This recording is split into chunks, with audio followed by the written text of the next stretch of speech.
So hello everyone, this is Eliezer Finehas and you're watching Eliezer Educational Academy। तो अब से हम आज की वीडियो से अपने फर्स्ट ईयर बायोलॉजी के जो MCQs हैं वो स्टार्ट करने लगे हैं। तो आज हम अपने फर्स्ट चैप्टर से स्टार्ट करेंगे जिसका नाम है बायोलॉजिकल मॉलिक्यूल्स। और याद रहे कि ये 2023 और जो दीगर जो आने वाले साल हैं उसके MCQs हैं जो कि न्यू बुक के अकॉर्डिंग होंगे। तो ये बड़ा एक अवेटिंग वीडियो थी जिसकी बड़े स्टूडेंट्स डिमांड कर रहे थे और बड़ा ये सर्चिंग पे ट्रेंडिंग पर टॉपिक चलता है। तो मैं हाजिर हूँ आज के MCQs के साथ। आज हम जो हमारा फर्स्ट चैप्टर है एक बहुत बड़ा चैप्टर है तो इसके MCQs भी बहुत ज़्यादा होंगे। तो इसके टोटल 50 MCQs हैं जो कि हम सॉल्व करेंगे। तो आए हम अपने पहले MCQs से स्टार्ट करते हैं। लेकिन मैं वीडियो स्टार्ट करने से पहले ये कहता चलूँ कि अगर आपने हमारे चैनल को अभी तक सब्सक्राइब नहीं किया तो लाजमी सब्सक्राइब कर लें और बेल आइकन का भी वो जो है आइकन है उसको भी आप लाजमी प्रेस करें ताकि हमारी जो सीरीज़ चल रही है इसके बायोलॉजी के बाद हम दूसरे सब्जेक्ट्स पर भी आएंगे तो उसके भी MCQs करेंगे डिटेल्स चैप्टर वाइज। तो लाजमी आप चैनल को सब्सक्राइब कर लें ताकि आपको जल्द से जल्द जो है हमारी वीडियो का सबसे पहले आपको नोटिफिकेशन मिल जाए। तो आए हम अपनी वीडियो का बाकायदा आगाज़ करते हैं। तो MCQ नंबर 1 में है 70 to 90% of a living body. अच्छा, ये जो फोकस का बड़ा हाथ बीच में आया ना तो फोकस ख़राब हो जाता है। 70 to 90% of a living body consist of 70 से 90% तक जो हमारी बॉडी में क्या पाया जाता है। Option A proteins, option B water, option C carbohydrates या ऑप्शन डी लिपिड्स। तो जिस किसी को इसका जो आंसर्स आते हैं तो वो लाजमी अपना आंसर लिखें कमेंट सेक्शन में सॉरी अच्छा, कमेंट सेक्शन में अगर आप लिखेंगे तो इससे आपकी एक अच्छी प्रैक्टिस हो जाएगी। आपको ऐसा लगेगा कि आप अपना MCQ सॉल्व कर रहे हैं। तो इसका मैं राइट आंसर बताने जा रहा हूँ। तो क्वेश्चन नंबर 1 का जो राइट आंसर है वो है बी वाटर। तो जो वाटर है वो 70 to 90% पर कंसिस्ट होता है इन our body. Question number 2, dash is called the milk sugar. तो भाई कौन सा शुगर को मिल्क शुगर कहा जाता है। Option A maltose, option B lactose, option C sucrose या ऑप्शन डी फ्रक्टोस। तो ये 4 ऑप्शन आपके सामने हैं। तो इसका जो राइट आंसर है वो मैं बताने जा रहा हूँ। इसका जो राइट आंसर है सेकंड का वो है लैक्टोस। लैक्टोस को मिल्क शुगर भी कहा जाता है। Question number 3, the common name of cane sugar is. Cane sugar का जो कॉमन नाम है वो क्या है। Option A maltose, option B lactose, option C sucrose या ऑप्शन डी फ्रक्टोस। तो क्वेश्चन नंबर 3 का जो राइट आंसर है हमारे पास वो है option number C, sucrose is the right answer. Question number 4, the conjugated molecules which are found in brain are called। conjugated molecules जो कि ब्रेन में पाए जाते हैं तो उन्हें क्या कहा जाता है। तो option A cerebrosides, option B mucoids, option C nucleoproteins या ऑप्शन नंबर डी लिपोप्रोटीन्स। इसका जो राइट आंसर है वो है option number A, cerebrosides is the right answer of question number 4। हम मज़ीद बढ़ते हैं आगे। Question number 5, dash is a process inside the nucleus which provides RNA in cytoplasm. Option number A transpiration, option number B transcription, option number C translocation या option number D translation. तो ये 4 options है और question number 5 का जो right answer है वो मैं बताने जा रहा हूँ। और जो क्वेश्चन नंबर 5 का जो राइट आंसर है वो है option number B, transcription is the right answer of question number 5। Question number 6, which of the following process is associated with the synthesis of a polypeptide chain in ribosomes.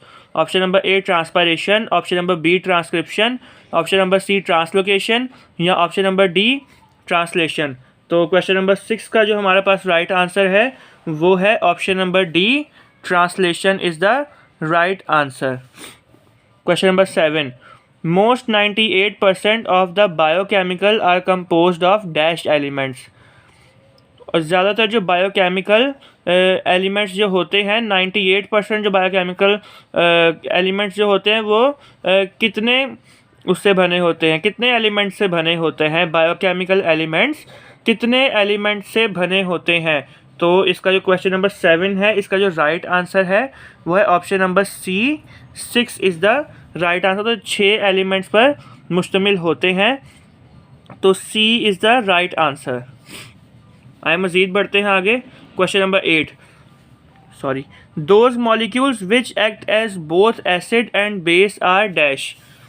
ऐसे molecules जो both acid की तरह भी act करें और base की तरह भी एक्ट करें, उन्हें क्या कहा जाता है? तो उन्हें कहा जाता है option number A macromolecules, option B micromolecules, option C organic molecules या ऑप्शन डी एम्फोटेरिक मॉलिक्यूल्स। तो इसका जो राइट आंसर है वो है option number D amphoteric molecules. Question number 9, the breakdown of a polymer to form monomers is called. जब polymer का breakdown होता है जिससे मोनोमर बनते हैं, तो इस प्रोसेस को क्या कहा जाता है? Option A hydrolysis, option B photolysis, option C condensation या ऑप्शन डी फ्रैक्शनेशन। तो इस वाले प्रोसेस को क्या कहा जाता है, मैं इसका आंसर बताने जा रहा हूँ। तो इसका जो आंसर है वो है option number A, hydrolysis is the answer of question number 9। Question number 10 की जाने बढ़ते हैं। Dash helps to prevent changes in the pH of a solution. जो पीएच सॉल्यूशन का पीएच होता है 1 से लेकर 14 तक स्केल, तो कौन सी ऐसी चीज़ है जो प्रिवेंट करती है उसका पीएच चेंज होने से? Option A alkali, option B acid, option C buffer या ऑप्शन डी एंजाइम। तो जल्दी से इसका आंसर बताएं। तो मैं इसका आंसर बताने जा रहा हूँ। और क्वेश्चन नंबर 10 का आंसर है हमारे पास option number C, buffer is the right answer. Question number 11, the bond between a carboxylic acid and alcohol. Carboxylic acid और एल्कोहल के दरमियान जो बॉन्ड होता है वो कौन सा होता है? Option A hydrogen bond, option B amide bond, option C covalent bond या ऑप्शन डी एस्टर बॉन्ड। तो क्वेश्चन नंबर 11 का जो हमारे पास राइट आंसर है वो है option number D ester bond. Question number 12, dash is the part of ribosomes. Ribosomes का कौन सा पार्ट होते हैं? सबको पता है ये राइबोसोमल आरएनए है, आरआरएनए। तो इसका जो राइट आंसर है वो है ऑप्शन नंबर ए, आरआरएनए। इसका टीआरएनए क्या है? Translatory RNA. और एमआरएनए क्या है? मैसेंजर आरएनए या ऑल ऑफ दीज तो बिल्कुल भी नहीं है। तो इसका राइट आंसर है option A. Question number 13, dash is considered as the hereditary material. Hereditary material किसे कहा जाता है? तो option number A rRNA, option B DNA, option C mRNA या ऑप्शन डी टीआरएनए। तो इसका जो राइट आंसर है, आप सबको पता है कि हेरिडिटरी मटीरियल क्या होता है? DNA is the hereditary material. Question number 14, dash is not the characteristics of RNA. ये जो है ये कैरेक्टरिस्टिक नहीं है आरएनए का। Option A having ribose sugar, बिल्कुल राइबोस शुगर होता है आरएनए के पास। Option B single strand molecule, बिल्कुल सिंगल स्ट्रैंड भी होता है। Option C associated with protein synthesis या ऑप्शन डी हैविंग थायमीन। तो क्वेश्चन नंबर 14 का जो हमारे पास राइट आंसर है वो है option number D is the right answer, क्योंकि जो आरएनए जो मॉलिक्यूल होता है उसके अंदर थायमीन नहीं होता, बल्कि थायमीन की जगह क्या होता है? यूरेसिल होता है। अगर आपने पढ़ा होगा तो थायमीन की जगह क्या होता है? यूरेसिल होता है। तो ऑप्शन डी जो है इसका राइट आंसर है, थायमीन नहीं होता आरएनए के पास। Question number 15, isoprenoid units are found in dash. Isoprenoid units किस में पाए जाते हैं? Option A phospholipids, option B terpenoids, option C acyl glycerol या ऑप्शन डी वैक्सेस। तो इसका जो राइट आंसर है वो है option number B is the right answer, क्योंकि टर्पेनॉइड्स आइसोप्रेनॉइड यूनिट्स किस में पाए जाते हैं? टर्पेनॉइड्स में पाए जाते हैं। Question number 16, which is not composed of proteins. इनमें से कौन सी चीज़ जो है वो प्रोटीन से नहीं कंपोज हुई हुई? Option number A exoskeleton of arthropods, option B antibodies, option C enzymes या ऑप्शन डी फिब्रिन। तो इसका जो राइट आंसर है वो है option number A is the right answer. Exoskeleton of arthropods जो होते हैं वो जो हैं वो प्रोटीन से नहीं बने होते। Question number 17, dash is are the examples of acyl glycerol. और ये जो हैं ये एसाइल ग्लाइसरॉल की एग्जाम्पल हैं कौन सी? Option number A stearin, option B linolein, option C cholesterol या option D both A and B. तो क्वेश्चन नंबर 17 का जैसे इसमें एक ब्रैकेट में आर लिखा हुआ है तो वो तो तुक्के में भी आप बता सकते हैं, लेकिन जो इसका राइट आंसर है वो है both A and B. Stearin and linolein भी ये जो दोनों हैं ये दोनों असाइल ग्लाइसरॉल की ही एग्जाम्पल है। क्वेश्चन नंबर 17 हो गए। अब हम नेक्स्ट पेज की जाने बढ़ते हैं, मज़ीद MCQ सॉल्व करेंगे। आज की वीडियो में टोटल हमने 50 MCQ सॉल्व करने हैं, तो it is going to be a big task और एक लंबी वीडियो भी बन जाएगी, लेकिन जो पढ़ने वाले हैं स्टूडेंट्स उनके लिए उन्हें कोई फ़र्क नहीं पड़ता कि जितनी भी लंबी वीडियोस हों, क्योंकि उनका काम क्या है? उनका काम है पढ़ना। तो question number 18, which are not the types of terpenoids.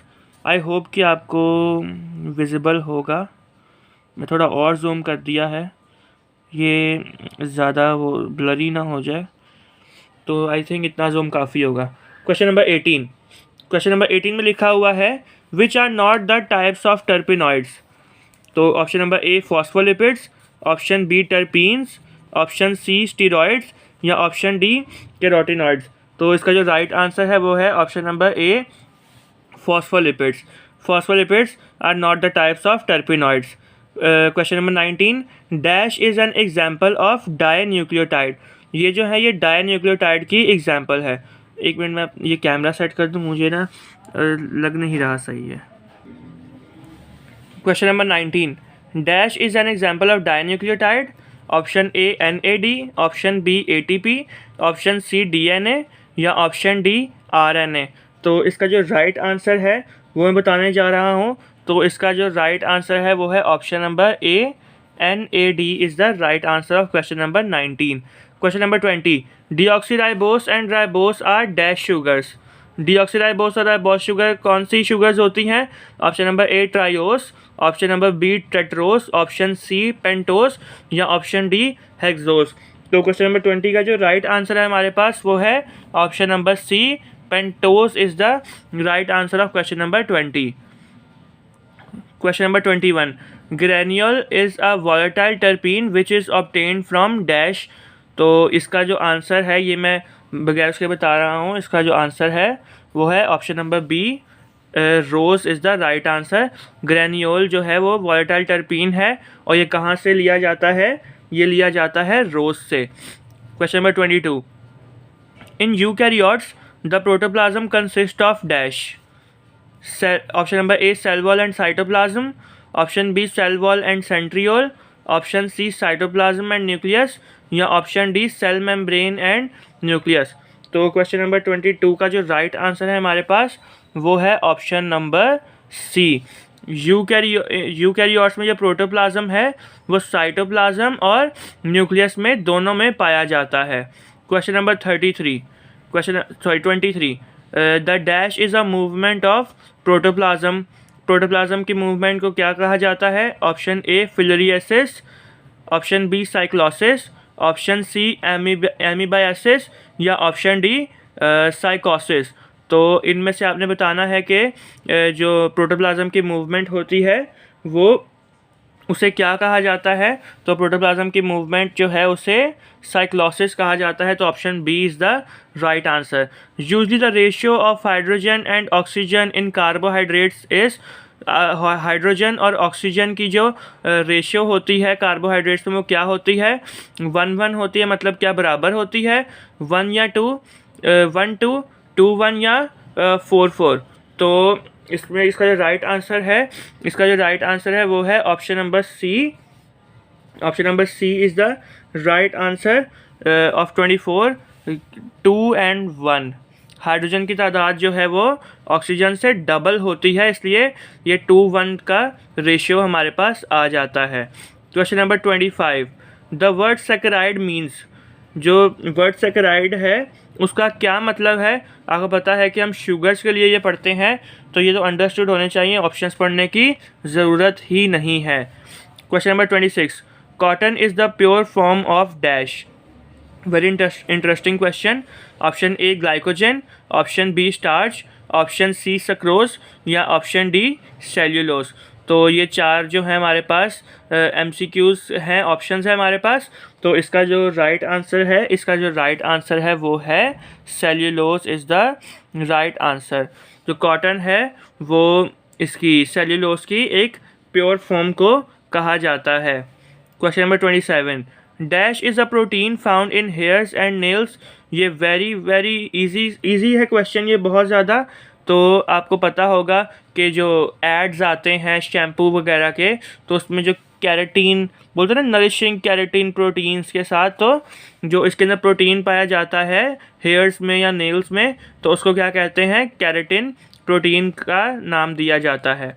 Question number 28, nucleic acid is first isolated by dash from the nuclei of pus cell.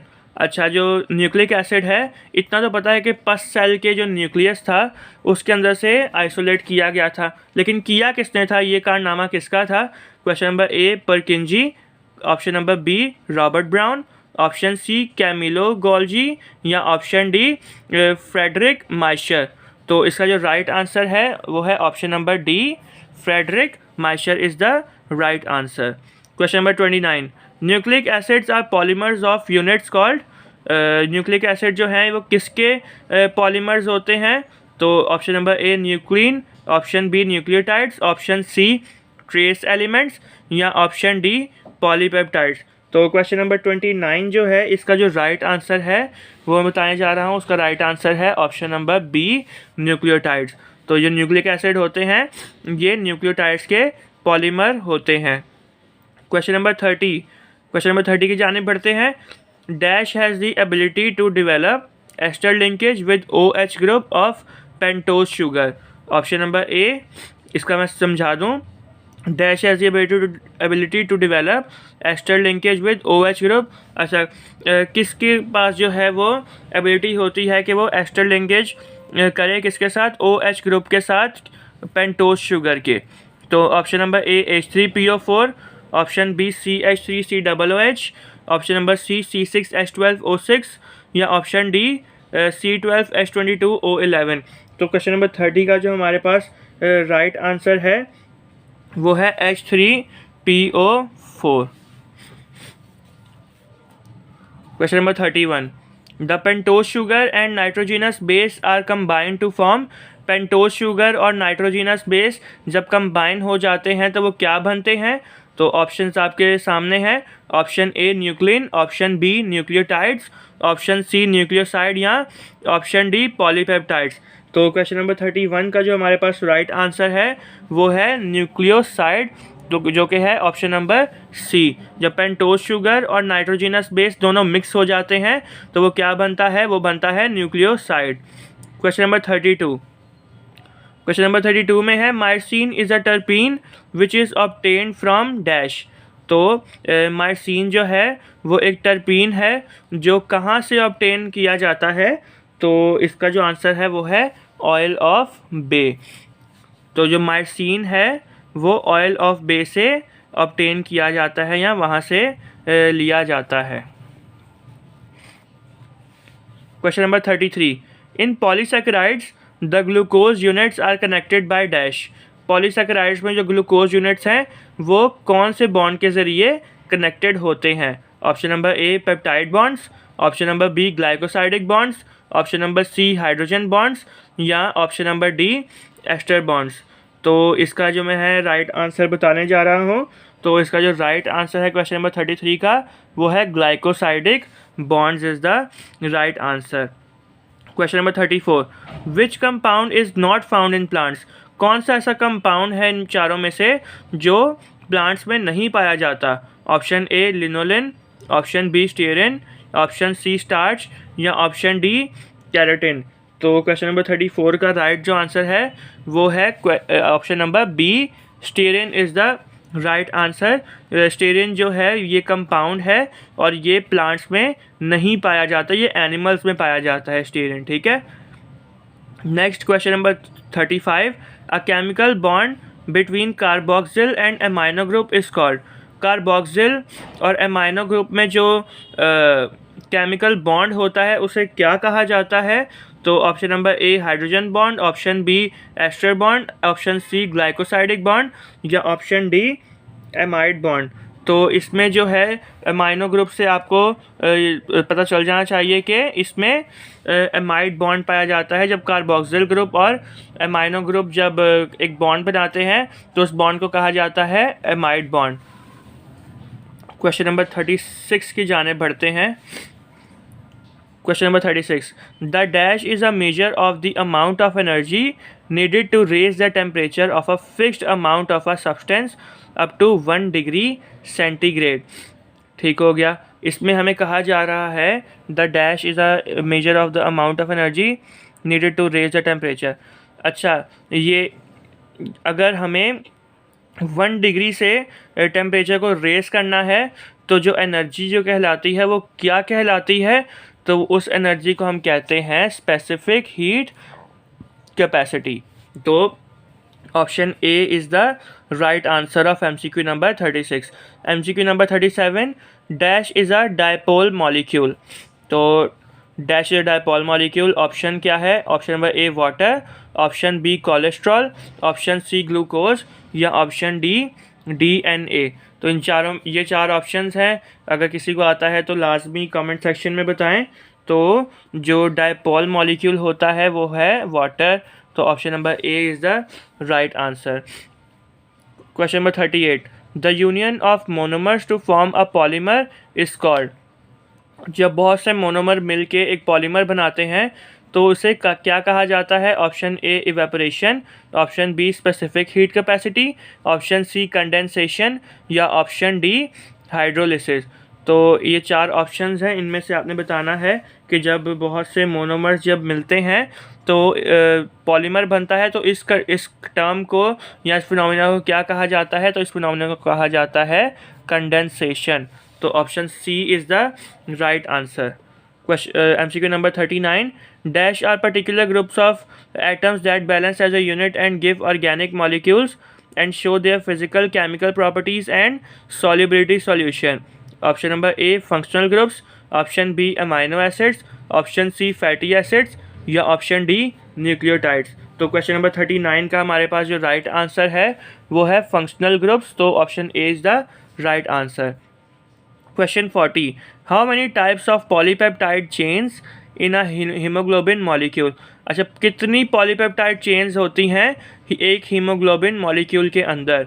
तो option number A 2, option B 4, option C 5 या option D 2। तो इसका जो हमारे पास right answer है वो है 2। तो option A is the right answer. एक हीमोग्लोबिन मॉलिक्यूल के अंदर 2 पॉलीपेप्टाइड चेन्स होती हैं।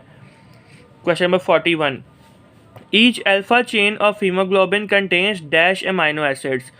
एक अल्फा चेन जो होती है हीमोग्लोबिन में तो उसमें कितने अमाइनो एसिड्स पाए जाते हैं?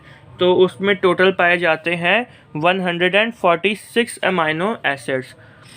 फिर मिलता जुलता सवाल, अल्फ़ा चेन में तो 146 अमाइनो एसिड्स होते हैं, तो वही उससे एक उल्टा सवाल पूछा है कि बीटा चेन में कितने अमाइनो एसिड्स होते हैं ऑफ हीमोग्लोबिन। तो जो बीटा चेन है उसके अंदर मैं डायरेक्ट बता रहा हूँ, उसके अंदर जो होते हैं, ओह आई एम रियली सॉरी, इसके अंदर जो बीटा चेन में होते हैं वो 146 होते हैं। इसको काट दें। इसके अंदर जो होते हैं अल्फ़ा चेन के अंदर होते हैं 141 अमाइनो एसिड्स होते हैं। तो ये एक मिस्टेक थी, इसको आप दुरुस्त कर लें। Question number 43, dash is a protein which is found in hair, horn, nail and feather. तो ये हम पहले भी कर चुके हैं। अभी मैंने बताया कि जो प्रोटीन होता है हेयर्स जहाँ पे आ जाता है वो केराटिन प्रोटीन कहलाता है। तो 43 का जो आंसर है हमारे पास वो है केराटिन। अगेन ये एक रिपीट क्वेश्चन था लेकिन ये एक डिफरेंट अंदाज में था, तो इसको भी आपने बिल्कुल भी स्किप नहीं करना, क्योंकि देखिए इसमें स्किप नहीं कर सकते। बायोलॉजी की बुक आपके पास न्यू है, ये न्यू बुक है आपकी बायोलॉजी की, तो इसमें कोई 10 ईयर्स नहीं चल सकते। 10 ईयर्स भूल जाएं कि अब आपको फर्स्ट ईयर में 10 ईयर मदद करेंगे, नहीं। अब टोटल डिफरेंट सिलेबस है, तो इसके जो MCQs हैं वो आपको लाजमी करने पड़ेंगे। आपको पता है कि MCQs जो हैं वो एक मेन रोल प्ले करते हैं। Question number 44. In sickle cell anemia, glutamine acid is replaced by dash at sixth position in beta chain of hemoglobin. Sickle cell anaemia में जो क्या होता है, उसमें जो ग्लूटामाइन एसिड होता है वो किसके साथ रिप्लेस होता है, सिक्स पोजीशन पर इन बीटा चेन। तो ये एक फिनोमिना है, जब ये ग्लूटामाइन एसिड की रिप्लेसमेंट होती है सिक्स पोजीशन में तो सिकल सेल एनीमिया जैसी बीमारी हो जाती है। तो किसके साथ जो है इसकी रिप्लेसमेंट होती है, option A valine, option B histidine, option C glycine या ऑप्शन डी आर्जिनाइन। तो 4 ऑप्शंस आपके सामने अवेलेबल हैं। तो इसका जो राइट आंसर है वो है विलाइन। तो विलाइन से रिप्लेसमेंट हो जाती है ग्लूटामाइन एसिड की, यही वजह है कि सिकल सेल एनीमिया हो जाता है। क्वेश्चन नंबर 45, एक सेकेंड, क्वेश्चन नंबर 45 नहीं हुआ अभी, हाँ 44 तक हमने कर लिए। Question number 45, the bond form between 2 monosaccharides is called dash. अगर 2 मोनोसैकेराइड्स में जो बॉन्ड बनता है उसको क्या कहा जाता है, उस बॉन्ड को? Option A glycosidic bond, option B peptide bond, option C ester bond या ऑप्शन डी एमाइड बॉन्ड। तो इसके अंदर जो बॉन्ड बनता है वो बनता है ग्लाइकोसाइडिक बॉन्ड। अगर 2 मोनोसैकेराइड्स मिल जाएं तो वो क्या बनाता है, ग्लाइकोसाइडिक बॉन्ड बनता है। Question number 46, dash gives blue colour with iodine. कौन सा जो है हमारा सैकेराइड, उसके जब आयोडीन के साथ मिक्स होता है तो ब्लू कलर देता है? Option A glucose, option B sucrose, option C glycogen या ऑप्शन डी स्टार्च। तो क्वेश्चन नंबर 46 का हमारे पास जो राइट आंसर है वो है option D, starch is the right answer. फिर वही सवाल कि अब कौन सा जो कंपाउंड है वो आयोडीन के साथ मिलकर रेड कलर देता है। तो इसमें 4 ऑप्शंस हैं हमारे पास, option A starch, option B glycogen, option C cellulose या ऑप्शन डी ग्लूकोज। लेकिन अब जो रेड कलर देता है वो जो हमारे पास कंपाउंड है वो है ग्लाइकोजन। जब आयोडीन के साथ मिलता है तो ग्लाइकोजन रेड कलर में कन्वर्ट हो जाता है। एंड थर्ड जो है dash gives no colour with iodine. ये जो है ये कंपाउंड कोई भी कलर आयोडीन के साथ नहीं देता। तो इसमें भी 4 ऑप्शंस हैं, मैं ऑप्शंस नहीं पढ़ रहा क्योंकि ऑलरेडी ड्यूरेशन बहुत ज़्यादा हो चुकी है वीडियो की। तो इसका जो है वो सेल्यूलोज आंसर है। 49 की जानिब आते हैं। Second last, what is the chemical composition of would, paper and cotton fibres. मैं बगैर उसके पढ़े आपको आंसर बता रहा हूँ। तो option A is the right answer. Finally जो है हमारे पास लास्ट हमारा MCQ आ गया है, MCQ number 50, adenine makes a pair with dash. Option A adenine किसके साथ पेयर बनाता है? Option A guanine, option B cytosine, option C thymine या ऑप्शन डी यूरेसिल। तो ये 4 आपके पास ऑप्शंस हैं। तो हमेशा याद रखिएगा जो एडेनिन है वो हमेशा थायमिन के साथ ग्रुप बनाता है। तो ये जो था हमारे 50 MCQs थे।